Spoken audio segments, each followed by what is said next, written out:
Welcome to Taiwan Talks. I'm Betty Chen. According to the Financial Times, Chinese President Xi Jinping stated during a meeting with European Commission President Ursula von der Leyen in Beijing last year that the United States is attempting to provoke China into invading Taiwan, but I will not fall for it. U.S. State Department spokesperson Matthew Miller denied this claim and emphasized that U.S. policy towards Taiwan remains unchanged. What does this imply for the relationship between the U.S., China, and Taiwan? And how might this impact U.S. and Chinese stances regarding Taiwan? Let's discuss these questions with our guests today. Joining us today are Cheng-shen, National Chengchi University professor in political science, and Wenchi Yu, Harvard Kennedy School fellow. A warm welcome to both of you on the show. So regarding the exclusive report by the Financial Times that the Chinese President Xi Jinping, during his meeting with European Commission President Ursula von der Leyen last year, disclosed that the United States was attempting to provoke him into attacking Taiwan, but he stated that he would not fall for it. So why did Financial Times choose to disclose such information at this particular timing? What's the significance of the reason why? Instead of releasing information last year when it happened, but they're waiting until now to disclose such information. Why? Let's start with Professor Yan. Okay, I think first of all, this is a information obviously will not be released or revealed by China. Okay, because this is what President Xi criticizing the U.S. So I don't think it's coming from China. So obviously it's from EU Commissioner President von der Leyen. But the question, just like you said, why this time? Ursula has been noted for not very friendly to China. I think she is trying to find the time that feeling maybe, okay, this is my speculation, that China is not a help in helping to, at least to slow down Russia's war in Ukraine. So I think European Union basically has not appreciated China's so-called neutrality between the Ukraine and Russia. In the war, they feel that China can do more. But if China is not doing, then this is how they try to say, hey, China is first of all not helping to solve the problem in Ukraine, but also is trying to drive in wedge between the U.S. and EU. So Professor Yu, I think Professor Yan think that that's the release from the side of European Union. And what do you think of the timing and what's the significance of this message? Yeah, I'm not sure if we should overthink or speculate too much about the timing. It's very likely that just the reporter got the scoop around this time. I believe the reporter is Dmitry, and he is one of the best reporters in Washington, D.C. when it comes to China, Asia-related issues. And oftentimes the administration would actually leak information to him. So I'm not going to speculate who leaks this, but I actually have a feeling this comes from the U.S. But second, I think it's important to write about this because Dmitry is someone who's very well trained as a China scholar. He graduated from Harvard as well. For anyone who is an observer of Washington, D.C. in recent years would know the changes when it comes to China, right? So I think what's really important is the perception of the U.S. action, rhetoric, and behavior in the eyes of Beijing and China. So I think there are two important things coming from this reporting. One is I think Xi's message to Europe was that the U.S. is actually the provocateur rather than China. And then second, she understands that Europe is not entirely on the same page with the U.S. when it comes to Taiwan issues, simply because Europe doesn't have that kind of interest compared to the U.S., right? Whether it's military, economic, or politically. European countries tend to sympathize with Taiwan because of the shared values, democracy, but the core interests aren't really the same as the U.S. So I think, the takeaway from this reporting is that, first we need to understand how China views Washington, D.C.'s behavior, because oftentimes we read how DC thinks about Chinese behavior, right? So we need to understand what China's red lines are, what's their insecurity or what's their fear. I mean, this really says it all, in my view, by reading, what it may seem ridiculous from the eyes of the DC. However, I do think for anyone who understands sort of the long history of policy, U.S.-China relations, can understand why Beijing thinks that way. Indeed, there are a lot of speculation. So based on the description right here, it's like Xi Jinping's warning signifies the recognition that the U.S. is using Taiwan as the leverage against China.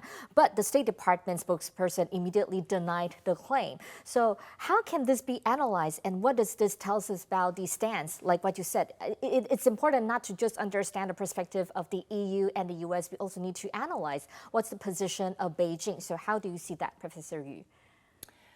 Well, I do think Beijing perceives, again, right, the U.S. as being provocative in when it comes to Taiwan and many other issues too. Beijing also thinks there is a belief and a theory that the West is in decline and China is rising. And so, a lot of the policies or actions, rhetoric coming from Washington, D.C. is an attempt to constrain China's rise or influence. And I think that perception is pretty prevalent among the Chinese political elites. And that, perhaps because we mostly read Western media, I mean, I think that perspective needs to be shared more, probably, so people understand how they think. Not to say, it's not to take their side or anything, but simply to know, what the perceptions are, what they're thinking. Because oftentimes I think conflicts happen when each side perceives the other side as the aggressor, right? So in this case, it's pretty much the same. Each side sees the other as the aggressor. Same thing with Ukraine and Russia, even though clearly from our point of view, Russia is the aggressor. But from Putin's point of view, NATO is the aggressor. How do you see this, Professor Yan? Well, first of all, I really think a lot of times, so-called sinologists, sometimes you need more historians in this sense of looking at the past 200 years, how China felt that, it was once, the leading country in the world, and then since the mid-19th century until now, that they are in a decline and finally rejuvenated, and then somehow they felt, just like Wenchi mentioned, there is a constraint. People don't want to see China back to its so-called proper position. So that's one thing, that China always felt there is a conspiracy among the Western power, especially the United States, try to keep China from not, restoring its previous position. And then most of all, if I am from Washington, D.C., I would say a lot of Chinese would not like to see China challenge the U.S. hegemony or hegemony in the international system, because the U.S. has been the dominant power. And then if you look at U.S. throughout the post-World War II history, it would never allow another country to challenge. In the past, Soviet Union challenged it militarily, security-wise, or even ideologically. And then in the 70s, the rise of Europe, European Union, and then Japan, there was an economic challenge and maybe value challenge as well, also political challenge. But each one cannot compare to the challenge posed by China, because it's more comprehensive. It's military, it's diplomatically, it's politically, it's economically, and most of all, it's technologically. I think that's the one that China always felt that the U.S. would like to provoke China into a conflict and then stop or temporarily halt the Chinese rise, maybe back several decades because of a conflict. So I think this is a theory popular in China, but U.S. probably, just like Wenchi mentioned, failed to appreciate this kind of perception. So talking about all kinds of challenges, like you can say this is a comprehensive ways of challenge militarily or even in technology and all kinds of different challenges. And last year, Xi Jinping twice denied there is a timetable for China to invade Taiwan. However, the reality is we do see the rising number of aircraft and fighter jets and also naval vessels crossing around Taiwan. So what's the reality here? What does this indicate? Or is this a response to the inauguration of our new president? I think Taiwan, we need to take a chapter from the recent conflict between mainland China and the Philippines. You find out China is using Coast Guard to challenge other countries. At least Philippines is more like a military Navy type of forces. So in the future, Taiwan, we always prepare our military to protect Taiwan, but I think it's more important for the Coast Guard in the future to protect Taiwan. This is what we have seen, from Tanshui River, the Chinese boat coming in. So China would like to use the Coast Guard or any kind of non-military maritime law enforcement forces try to challenge Taiwan or even the South China Sea, and then will not be considered a act of war, because usually if there is a blockade, there is any kind of action taken by China will be constitute an act of war. But a quarantine or something used by the Coast Guard is different. So China is going through this so-called the gray zone, and that's why I think why the U.S. didn't respond to what Philippines has suffered. Hey, you too have security relations, you have treaty obligation, and Biden earlier mentioned even the Coast Guard, if they were attacked by a PLA, U.S. will respond, but this time didn't respond. So this is, I think, we take a chapter from here. I think we need to better equip our Coast Guard right now, not just military, but Coast Guard. So going back to the previous statement, Professor Yu, how do you think that the statement has affected Taiwan? I mean, of course, he's going to deny that. But I think the main thing is, the timetable. I think a lot of people have been saying 2027. And it's really, sort of the intelligence on the U.S. side discovered that, they're getting PLA prepared, right? I think there's a difference between being prepared and actually the desire to use your military power to take action.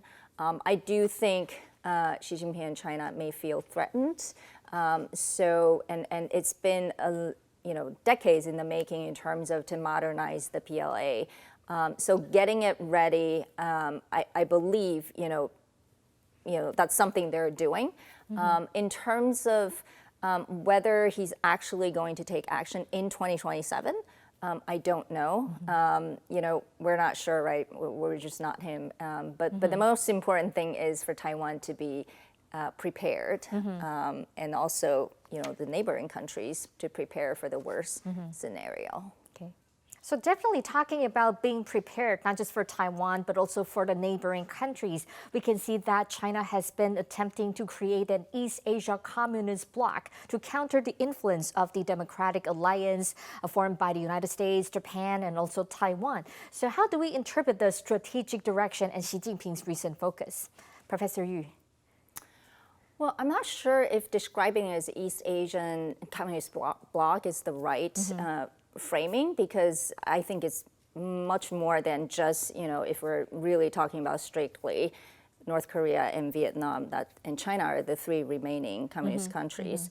But I think China is building alliance diplomatically around the world, and in Asia in particular, through One Belt, One Road. You see Central Asia, Southeast Asia, Africa. Yeah, I mean, it's literally around the world over the years. And so, and second, I think for the U.S., because in recent years, what you're seeing is the framework from the U.S. has been democracy versus autocracy, right? And I don't think that's the framework China wants to follow. And so China is actually trying to break that framework and to build its relationship with different kinds of countries. And so, for example, again, going back to communist bloc, it's not entirely correct because it's also building relationships with a lot of capitalist countries. And so it's just diplomatically, I think it is in their interest and strategy to offer an alternative to the US-led West liberal democratic system. And what do you call it? I'm not sure. I don't know if they've come up with the right language yet, but for sure, they want to be viewed as an alternative to the U.S. So, Professor Yan, how do you see this possible, or actually what's happening now, the alliance led by China as well as its, you can say, comrades or other partner countries? Okay, I personally, first of all, think China is, just like Wenchi mentioned, has a lot of options going with different type of issues. In the developing world, I think especially in Africa and also in Latin America, China would try to be the spokesperson for developing country issue, the one they concern about the trade imbalance, about all kinds of assistance issues, or basically in the globalization, how this country fit in this international system. So China is the spokesperson for developing world. That's the role they play. But China also established pretty, I would say, closer tie with European Union country. So what I'm trying to say is, just like your Line or your WeChat or any kind of, you have different groups. China has, one group with this for different country. Purposes. Yeah, everybody do that, right? Yes. We have different groups. And sometimes I have a group with Wenchi, I have one with you, but you two don't have one, right? So just like or we may have a separate one. Yeah, you might have a separate You may one. not know. Just like U.S. has one Yes. with Japan, U.S. has one with Korea, and U.S. want to bring both of them into one, but they have a different one. So China is trying to bring, based on different issue, they feel a certain issue they can drive and wedge into that. Right. For example, the use of they're trying to at least trying to find a replacement currency for the dollar in the oil trade, right? Saudi Arabia obviously is a friend of U.S. as well, but China is trying to find an issue that might divide the U.S. and Saudi Arabia. So there are a lot of issues. Every country and its neighbors or other country will have some kind of contradiction. And I think China is just trying to use that contradiction. And if we want to say it is going back to the communist bloc, I'm not sure China and Vietnam, we can consider them, at least in the economic system, is not as much. You can talk about North Korea, yes, but China, even Russia, is not. So they are authoritarian, but they are not necessarily really communist. Communists is just for them to stay in power. That's it. So forget about labels. The Let's see label. what they're doing. That Yeah. matters more, right? Yeah. Continuing with U.S.-China relations, we observe another recent issue. The U.S.-China Chip War has entered a new phase. According to a commentary by senior Atlantic journalist Michael Schuman, it is speculated that China will ultimately lose the chip war. Is this really the case? So the U.S.-China chip competition has entered a new phase, with the U.S. offering $100 billion in subsidies to tech companies, while China is constructing dozens of new facilities to strengthen its supply chain. And foreign media believe that China is initiating a war that it cannot win. Based on this description, do you agree or disagree, Professor Yan? Well, I agree partially only that the most advanced one, the 2 NM chips, China might not, you can delay its development. But hey, China has, will probably develop, continue to manufacture and produce more, from the 28 one, the lower end one. But those are not subjected to, so-called the sensitive issues. They are more commercial ones. So China will occupy a bigger market in the lower end of the chip market. So this is, I think, China will develop. And even if they continue to advance on the 5 or 3 or 2 nm chips, they will only close to their market. They're not going to sell it out to the U.S., but they have a sizable market. You don't even know whether they have that technology, in the next 10 years. Maybe they do, and then they will not tell you. But they will continue to sell the non-sensitive one. And I simply just feel that the U.S., first of all, you cannot accuse China of subsidies, because you also have CHIP Act, you subsidize a lot, first one. Second one is U.S. as a capitalist country always believe in the importance of market force, right? So which, if you don't have comparative advantage now in certain area, and you try to continue, develop those one, and forget about other area you might have greater advantage, I think that's not good for the capitalist system. China will eventually catch up, but right now, the U.S. so-called limitation or kind of sanction embargo will only speedy by the process of China acquiring those technology. I think the most important thing is how many engineer and scientists China produce, how many the U.S. produce. I think that's a big difference, a big gap between that. So all those Chinese scientists, especially scientists, we're not talking about engineer. We're talking about students who major in chemistry, who major in physics and math, which in the U.S., most people don't want to continue. That career is not that good. But China has a lot of that talents. So basically, I would say this is something you cannot stop, but you can delay it. You cannot change that the course. You talk about the fact that you cannot stop the development of China's semiconductor industry. You might as well maybe just slow it down because China is also spending a lot of investments in this field. So China also wants to achieve self-sufficiency in the semiconductor by establishing a 47.5 billion third phase big fund. So Professor Yu, how do you see the efforts made by China in this area? Yeah, I think in terms of semiconductors, China has had a longer sort of timeline and has been thinking about this, in my understanding, since like 2014 at least. And there's a lot of state-sponsored efforts, whether it's through capital or it's through, investment, research, development, et cetera.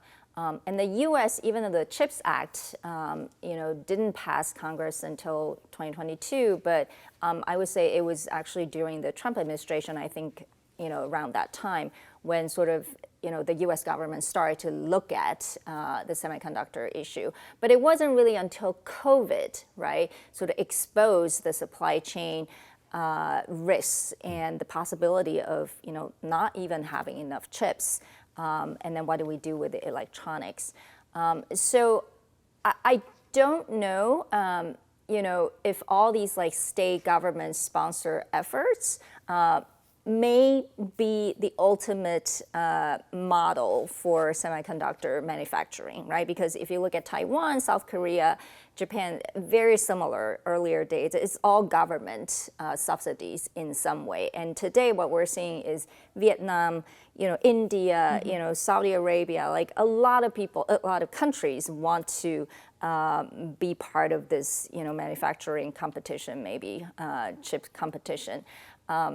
But in terms of, whether China is going to win the war, I think depends on how you define, what is winning, right? China, as Professor Yan said, if they continue to produce the lower end of chips, there's a scenario that they can flood the market with a lot of the lower end chips. And so therefore, again, it's overcapacity issue, and then they can still dominate the market, even if they don't have the most advanced chips. So again, right, the question is whether the U.S. actions are going to trigger certain reactions. And it seems like it does alarm China. And so they have accelerated their chips making and research efforts. And it's interesting because Matt Pottinger, the former Deputy National Security Advisor, in one of his pieces actually used the term constrainment, right? Like he said, even if you cannot stop China's development, but to slow it down, it's worth it. So my final question, as the U.S. presidential election is around the corner and no matter which candidate gets elected, will that result impact the U.S.-China chip competition? Professor Yan. Well, first of all, I think China does not have any illusion right now. I think they, to them, first, I think they prefer Trump over Hillary Clinton, and then find out, Trump, having all this tariff, and then they thought maybe, the alternative Biden would be a little bit better, but then, it's the same. So that's no wonder China officially saying, we don't prefer anyone, it's the same. But I think, the trade war probably will continue no matter who is elected. Thank you very much for your remarks, and that's all the time we have for today. Thank you.